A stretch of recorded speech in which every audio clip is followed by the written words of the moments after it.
Na Yesu asifiwe. Amen. Amen. Hallelujah. Amen. Oh, hallelujah. Amen. Hallelujah. Amen. Dushimye Imana yuko twemereye guhagarara imbere y'ubwoko bwayo. Tunashukuru Mungu kutuitikia kusimama mbele ya taifa lake.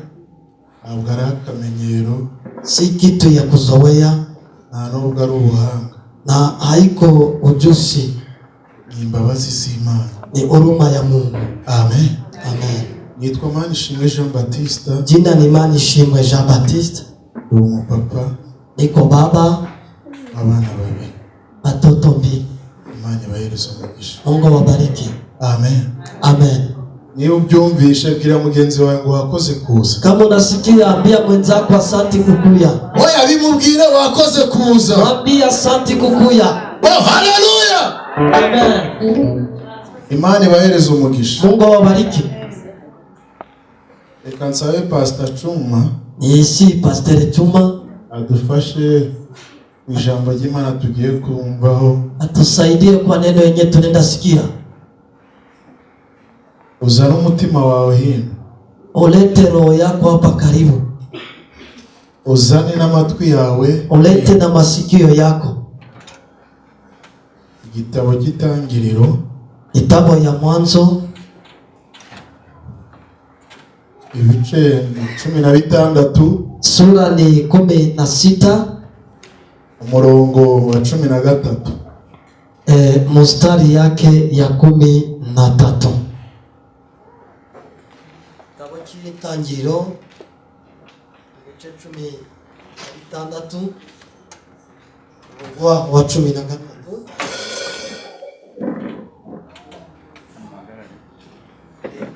Tusome mu izina rya Yesu.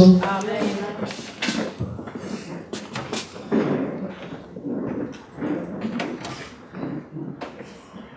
Ahimba Uwiteka wavuganye nawe izina ati uri Imana ireba, ati mbese indeba nayiboneye na hano. Imana iguhereze umugisha. Amen. Umva ni ijambo tugiye kuganiraho. Hii neno njo tunaenda zungumuza kwayo. Umutwe w'iri jambo nari ijambo rivuga ngo igihe n'ibihe. Kichwa ya hii neno nilipatia kichwa ya neno kusema wakati ya na nyakati. Ibihe n'ibihe. Nyakati na Hallelujah. Amen. Iyo uri mu bihe, ukiwa ndani ya nyakati, abantu baraguhunga, watu wanakukimbia. Iyo uri mu bihe, ukiwa mu wakati, abantu ntabwo bakumva, watu wako bakusikia. Iyo uri mu bihe, ukiwa mu wakati fulani, inshuti n'abavandimwe baraguhunga, marafiki na bandugu baraguhunga. Iyo uri mu bihe byawe byo kwangwa, ukiwa mu wakati ntabwo ugira ijambo, au kwake na neno. Iyo uri mu bihe byawe, ukiwa mu wakati yako, abavandimwe bagutera umugongo, marafiki wanakupatia mgongo. Bwira mugenzi wangu ihanganira ibihurimo. Ambia mwenzako vumilia wakati yenye uko ndani. Oya ihanganira ibihurimo. Vumilia wakati yenye uko ndani. Yobu yagiye mu bihe byiwe. Yobu alienda mu wakati zake. Inshuti n'umugore we baramuhunga, marafiki na mke wake. Ariko Yobu avuga ijambo ryiza, aravuga ngo nzi yuko Imana yanjye igize ute iriho. Najua Mungu wangu iko. Amen. Amen. Amen. Amen. Iyo uri mu bihe rero nshuti yanjye, ukiwa mu wakati rafiki yangu, abantu bakuvuga uko utari, watu wanakusema jinsi ya uko. Iyo uri mu bihe byawe, ukiwa mu wakati yako, wisiga n'amavuta nakunyure, unajipaka mafuta ikaita kukamata. Iyo uri mu bihe byawe, ukiwa mu wakati yako, utagufite ijambo ararikugiraho. hana neno uri mu bihe byawe, uko mu wakati yako. Oh, hallelujah. Amen. Ihanganira ibihe byawe urimo, vumilia wakati yako yenye uko ndani. Amen. Amen. Amen. Amen. Iyo uri mu bihe byawe, ukiwa mu wakati, ujya no gusaba amavuta bakayakwima, unaenda omba mafuta wanakuima. Iyo uri mu bihe byawe, ujya no gusaba umunyu bakawukwima, uri mu bihe byawe, baravuga uriya muntu turamuhereza, we tuzamukuraho. Ule mtu tutampatia kitu gani utamtoshako? Kubera uri mu bihe byawe, uko mu wakati yako. Ihanganire mu gihe urimo. Vumilia nyakati zenye uko ndani. Amen. Amen. Amen. Bwira mugenzi wawe ngo ihanganire ibihe urimo. Ambia mwenzako vumilia wakati yenye uko hapo. Yesu nashimwe. Yesu nashimwe. Haleluya. Iyo uri mu bihe byawe by'ubukene, ukiwa mu wakati wako wa umaskini, abaturanyi bakoresha iminsi mikuru, wajirani wanafanya karamu, wanakusahau. Iyo uri mu bihe byawe, ukiwa mu wakati yako, abana bawe, batoto yako, iyo bagiye ku baturanyi barabiruka, bagienda ku bajirani banabafukuza. Uri mu bihe byawe, uko mu wakati yako. Haleluya. Ihanganire ibihe urimo. Vumilia wakati yenye na kuandana. Dusomye ijambo, tumesoma y'umuntu witwa Hagayi. Mtu jina yake Hagayi. Uyu Hagayi yari umuja kwa Aburahamu. Hagayi alikuwa mjakazi kwa Abrahamu. Amen. Uyu Aburahamu yari afite umugore witwa Sara. Abrahamu alikuwa na mke jina yake Sara. Igihe kigeze, wakati ilipoenea, bagera mu zabukuru, walifika wakati wa kuzaa. Abrahamu agira ikibazo. Abrahamu akawa, ariko yirengagiza yuko yavuganye n'Imana Data, lakini akajisababisha kwamba aliongea na Mungu Baba. Haleluya. Oh, haleluya. Amen. Aravuga ngo ngeze mu zabukuru. Nasema nimefika kwa miaka mingi. Sara nawe aravuga ngo tugeze mu zabukuru. Sara naye akafika. Kubyara ntabwo bigishobotse. Kuzaa haiwezekani. None tubigenze gute? Ufanye nini? Sara abwira Aburahamu. Sara aramubwira ngo reba umugaragu umuja witwa Hagayi. Angalia kijakazi. Umufate umutere inda. Umubebeshe mimba. Umubebeshe mimba. Kandi Aburahamu yari afite isezerano, aribyo yari yavuganye n'Imana Data ishobora byose. Anaweza yote. Amen. Amen. Amen. Amen. Oh, haleluya. Amen. Abrahamu yumvira umugore witwa Sara, akatii bibi yake Sara. Aburahamu aragenda afata Hagayi amutera. Abrahamu akachukua Hagayi akambebesha mimba. Hagayi arabyara. Hagayi alizaa. Ngo Sara agira ikibazo. Sara akawa na shida. Utuntu twose Aburahamu ari kuzana ariko dushikiriza nde Hagayi. Iko napatia Hagayi. Sara aravuga ngo bigenze gutya rero, niba ari gutya bimeze, kama mambo na fata Hagayi n'umwana wiwe umwirukane, kuko sinkimushaka muri uru rugo, ndani ya hii nyumba. Imana idutabare. Mungu ihanganira ibihe urimo. Wakati yenye uko ndani, ibihe urimo bizakwereka inshuti, ibihe urimo bizakwereka umuvandimwe. Kuna nitakuonesha ndugu. Imana idutabare kandi Imana itugirire neza. Mungu atutendee mema. Amen. Amen. Amen. Amen. Aburahamu aramubwira ngo none se uyu muntu duteye inda, sema uyu mwana turamwirukana turamujyana hehe? Tutamfukuza aende wapi? Sara aramubwira ngo umva, muhereze imamba, mupatie byake, imamba imukwiriye, bitu yafite agende amvira hanga. Nshuti yanjye reka mubwire, ndugu yangu, rafiki yangu, acha nikwambie, imamba abana b'abantu baguhereza vitu yenye vuba. Mungu wana wa watu wanakupatia vinakuwaka na mwisho. Amen. Imamba umwana w'umuntu aguhaye, ya kukusindikiza mwana wa mtu anakupatia, irangira vuba, inamalizika. Haleluya. Ariko imamba Uwiteka yaguhaye, lakini haleluya, uyibana iminsi n'imisi, uyibana ibihe n'ibihe. Nyakati. Yesu nashimwe. Amen. Nasomye ijambo, nimesoma neno, irambwira ngo igirinde ijambo, analinda neno yivugiye ibihumbi n'ibihumbi. Iryo jambo yakuvuzeho, Imana igiririnda ibihumbi n'ibihumbi, imyaka n'imyaka, myaka na myaka. Amen. Amen. Ngo Aburahamu afata imamba, Abrahamu akachukua afata n'amazi, akachukua yirukana Hagayi, akafukuza Hagayi. Kandi Hagayi yari ari mu bihe byiwe kwa Aburahamu yake ndani ya Abrahamu pale alikuwa mzuri. Amen. Amen. Amen. Amen. Ngo Hagayi aragenda, Hagayi alienda, bamwirukanye. Saba alimufukuza. Wageze mu butayu bwitwa Kadeshi, alipofika jangwa ya Kadeshi, impamba Aburahamu yamuhaye girute irarangira. Ye Abrahamu alimupatia ikamaliza. Bwira mugenzi wawe impamba bagwaye yararangiye. Ya mwenzako yenyewe alikupatia kabili ishaka bya. Hoya impamba bana b'abantu baguhaye yararangiye. Ya njia ya watu. Ari icyo dushimira Imana. Hari impamba Imana yaduhaye. Haleluya. Hoya hari impamba Imana yaduhaye bakundwa. Tupatia wapendwa. Yesu nashimwe. Wageze mu butayu, alipofika kwa jangwa, inyota iramwica kuko amazi yari yatwaye yari yarangiye. Kiu ikamshika kwa sababu maji alibeba ilisha. Ibiryo byari byarangiye, chakula ilikuwa imemalizika. Tugeze ku ijambo twasomye, tumefika kwa neno bavugana n'Imana ngo Uwiteka, bavugana nayo ngo akazungumza na Mungu. Imana uko Mungu ireba ambaye anaona. Haleluya, haleluya. Kugira ngo avuge aya magambo, inyota yari imaze kumwica, umwana we yari amaze kwicwa n'inzara. Abwira Uwiteka, aravuga ngo Uwiteka we, ni kwa Aburahamu, ni jyewe Hagayi wakoze icyaha, uyu mwana nta cyaha yakoze. Mtoto akufanya dhambi.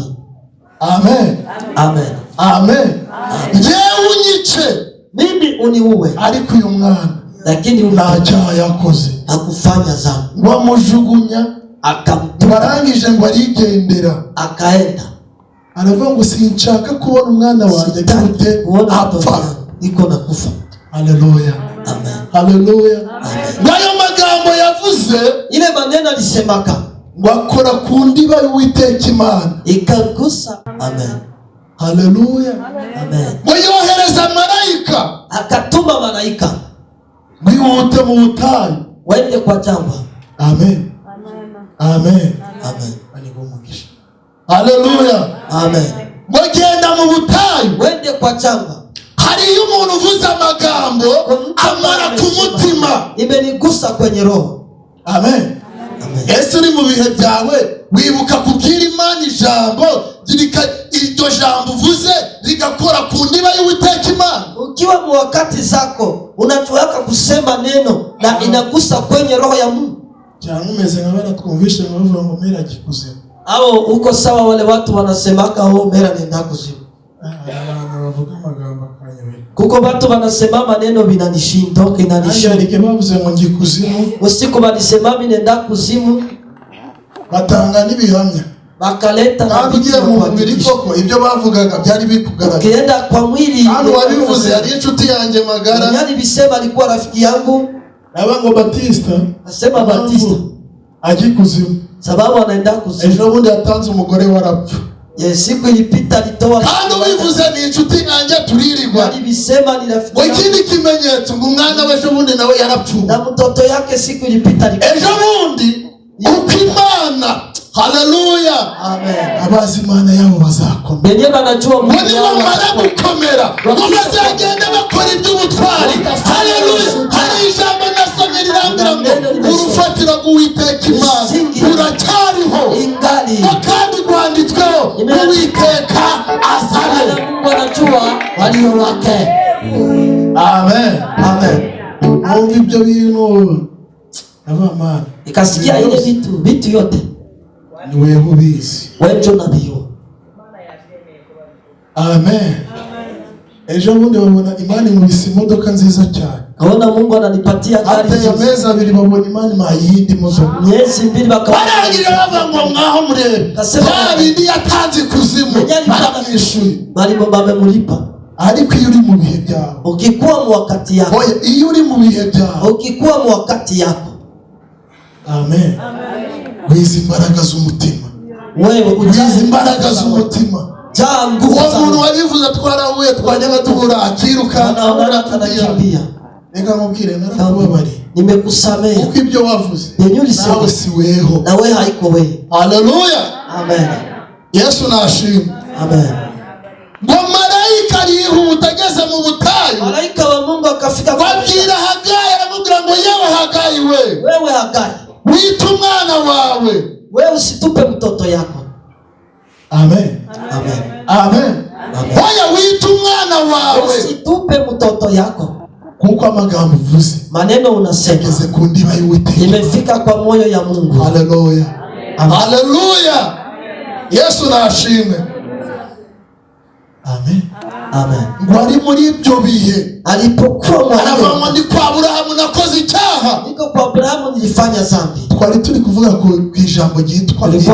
Neno reka twinjire ku ijambo ryitwa igihe. Tuingie sasa kwa wakati sasa.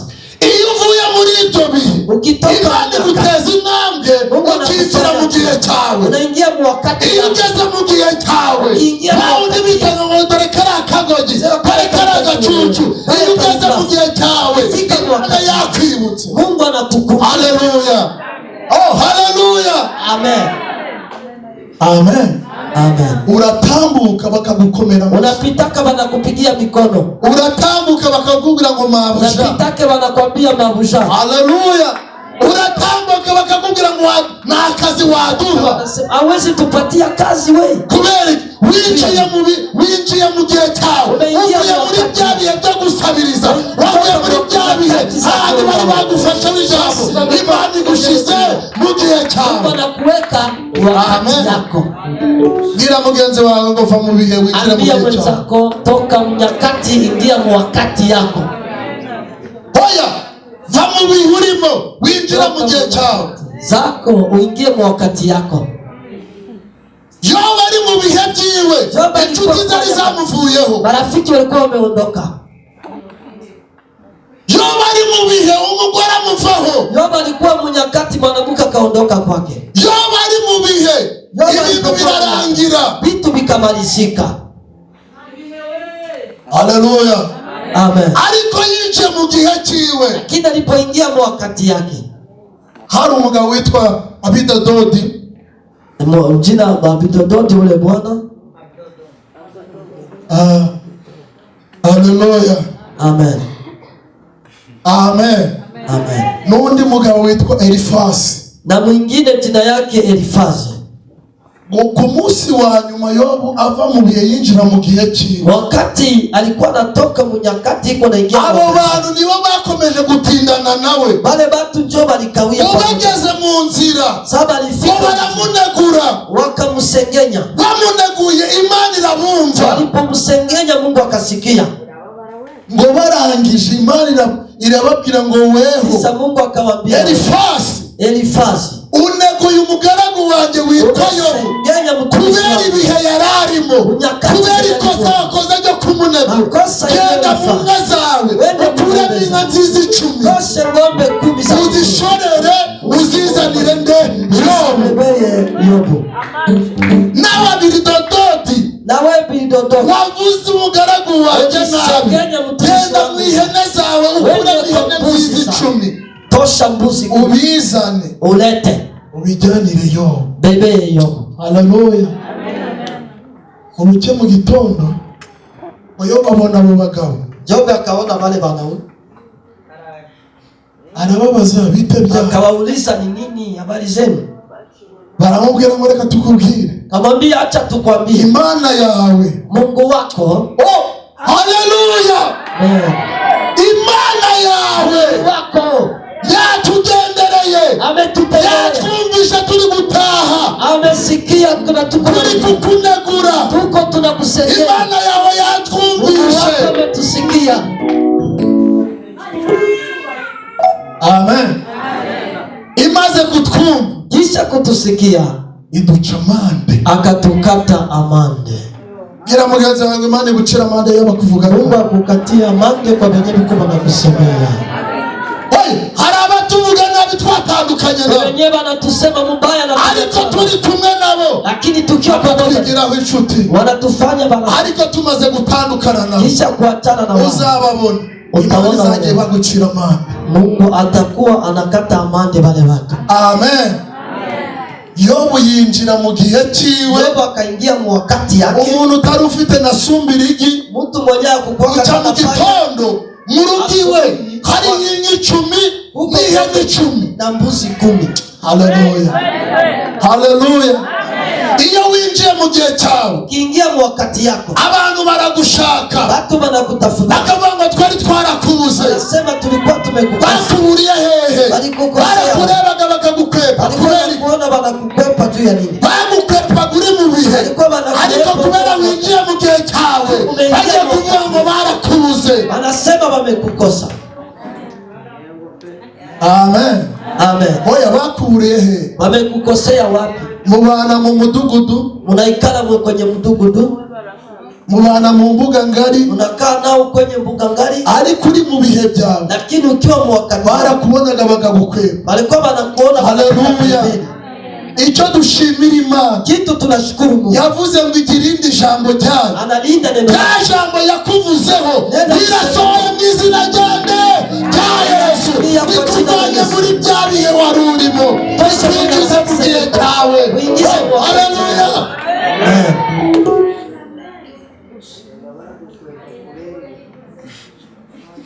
Amen.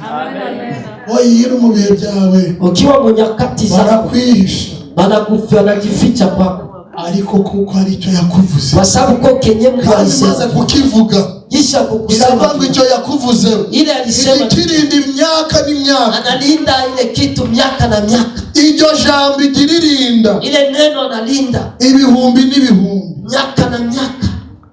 Amen. Amen. Gira mugenzi wangu, icyo yamvuzeho kirasohoye, kitu alisema kwangu inatimia. Oya, umubwire ngo mvuye mu bihe niye, ngiye kwinjira mu gihe cyawe, nimetoka mu nyakati, nimeingia mu wakati yangu.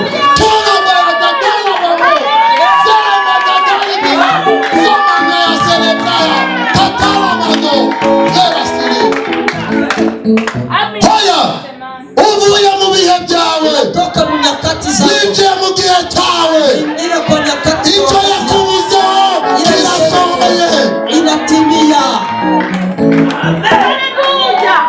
Amen. Amen. Haleluya. Oya, abagukwepaga ntabwo bazongera kugukwepa, abakwitaga ya mazina bagiye kuyahindura, kuko icyo yakuvuzeho kirasohoye. Amen. Yesu nashimwe. Hagayi rero, Hagayi naye warangije afata, akachukua, wasubira inyuma aho yari yataye umwana, ngirudia, wagiye kuhareba, wasanga hari isoko iduduriza amazi, waranywa, warangije kumuhereza umwana, kisha kunywa akapatia mtoto. Hagayi abyitegereje, Hagayi alipoona ile kitu, aravuga ngo uri Imana ireba. sema uko Mungu ambaye anaona. Haleluya. Amen. Haya, uri Imana ireba. Uko Mungu mwenye anaonaka. Iya ndebeye kwa Aburahamu, aliniona kwa Abrahamu pale, yamanye na Aburahamu, na pamoja na Abrahamu ikujya amafiriti kwa Aburahamu, kula firiti kwa Abrahamu, yongeye kundebera muri ubu butayu tena ndani ya jangwa. Oh, haleluya. Amen. Yesu nashimwe. Amen. Bivuze iki? Inasema nini? Iki Imana yakuvuzeho, kenye Mungu alisema juu yako, waba uri mu bihe byawe, uwe mu nyakati zako, iki Imana irakirinda. ile Mungu anailinda. Wakwegera no mu gihe cyawe, fika mu wakati, Imana irakurinda. Mungu anakuchunga. Haleluya. Yesu nashimwe. Ngo Hagayi arangira avuga ngo Uwiteka we, Bwana Mungu, ngo amwite, ngo yita Uwiteka, akaita Bwana izina, jina, aravuga ngo kasema. Haleluya. Oya, natwe kwa mbere Imana iturebere hano. Oya, Mungu atuone hapa. Iyo turebye ku cyumweru, mwenye alituona dimashi, n'uyu munsi turebere hano na leo Mungu atuone hapa. Haleluya. Yesu nashimwe.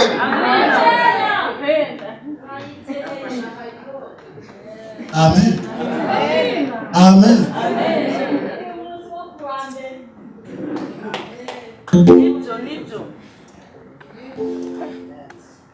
Yesu nashimwe. Amen. Hagayi, Hagayi yavuze ijambo ryiza cyane. Alisema neno mzuri sana. Aravuga ngo Imana ndebeye kwa Abrahamu. Mungu mwenye alinionea kwa no muri ubu butayu irambye. Ndani ya hii jangwa ananiona. Warangira avuga ngo Uwiteka akasema Bwana wa milele. Niko Biblia yatubwiye. Ngo yita Imana izina. Akaita Mungu. Bivuganye nawe ako kanya. Anasema nguri Imana ireba. Uko Mungu ambaye anaonaka. Amen. Besi indeba. Mwenye ananionea aha. Mungu amenionea tena hapa. Amen. Amen. Hoya ni Imana ireba. Mungu mwenye anaonaka. Waburara ni Imana ireba. Hata unalala njala Mungu anaonaka. Wakwambara ubusa uvale uchi ni Imana ireba. Mungu anaonaka. Yesu nashimwe. Amen. Wahita yita Imana izina. Akaita Mungu jina. Ivuganye nawe ngo ambaye amesema na yeye uri Imana ireba. Uko Mungu ambaye ananiona. Kuri uyu wa mbere siku ya kwanza hii ni Imana ireba. Ni Mungu ambaye anaona. Haleluya. Amen. Muri aya masengesho kwa hii maombi ni Imana ireba. Ni Mungu ambaye anaonaka. Kuri uyu munsi wa mbere kwa siku hii ya kwanza ni Imana ireba. Ni Mungu ambaye anaonaka. Amen. Amen. Ani ndarangije. Nimemaliza. Yesu nashimwe. Amen. Yesu nashimwe. Amen. Mubihe urimo ntucike intege. Mu nyakati uko ndani usikatike nguvu. Waburara wicike intege. Ukianja wakwambara ubusa wicike intege. uchi usikatike nguvu. Abana bagwara wicike intege. Menya yuko uri mu bihe byawe. Ariko ihumure rihari. Ugiye kuva muri ibyo bihe urimo winjire mu gihe cyawe. Niwagera mu gihe cyawe uzasanga ibyo waburiye mu bihe bigutegerereje mu gihe cyawe. Nyakati vinakungoja mu wakati yako. Amen. Amen. Ibyo waburiye mu gihe cyawe mu nyakati zako uzabisanga bigutegereje mu gihe bipata binakungoja. Haleluya. Ibyo waburiye muri ibyo bihe byo kukugambanira wakati ya kukwendea njama uzasanga akazi kagutegereje mu gihe cyawe. Uyu munsi kubera uri mu bihe leo tu uko mu nyakati abandi gutanga ruswa ni benshi kugira ngo ubure akazi. Toa rushwa ni bamingi tu usipate kazi.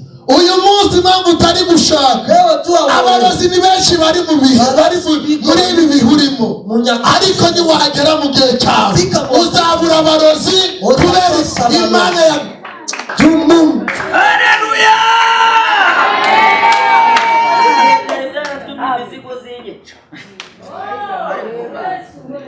Amen. Ibyo waburiye mu bihe urimo bigutegerereje mu gihe cyawe. Ngoja mu wakati yako. Amen. Amen. Amen. Amen.